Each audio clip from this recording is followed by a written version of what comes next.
NBRT students, do you know what we really mean when we say distal airway and alveolar weakening and how that causes air trapping?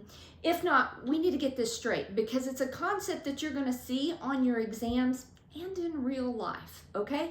So one of the things you need to remember is when I say distal airway and alveolar weakening, I'm talking about emphysema. It is the main anatomical alteration in emphysema, all right?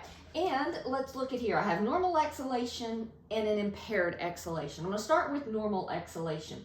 So this part right here, leading down into the alveoli, this is the terminal bronchiole, all right? And the terminal bronchiole and the alveoli, they have no cartilage like the rest of the airway does, okay? It's just made out of smooth muscle.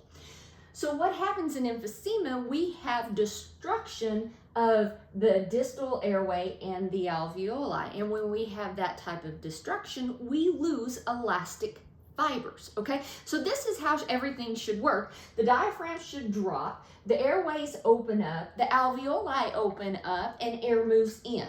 And when we exhale, what happens is that alveoli get stretched out. It's like a rubber band. It comes back to its original shape and it pushes air out of the airway.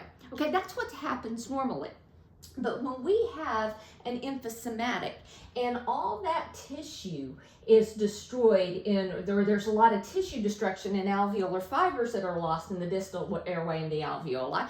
The patient breathes in, and boy, they can breathe in super, super easy, but they don't have the elastic fibers to let contraction happen. So when the person puts that positive pressure to exhale, this doesn't turn back to its original shape. So there's all this air, but what really happens is that distal airway, that terminal bronchiole, it prematurely collapses. So do you see how it's smaller? So air can't get out, and that's what causes air trapping. And we know air trapping causes oxygenation and ventilation problems. So here you go, premature collapse due to distal airway and alveolar weakening. I hope this has helped. So for more quick tips like this, go ahead and start following me or hit the subscribe button for Respiratory HQ's Fast 5.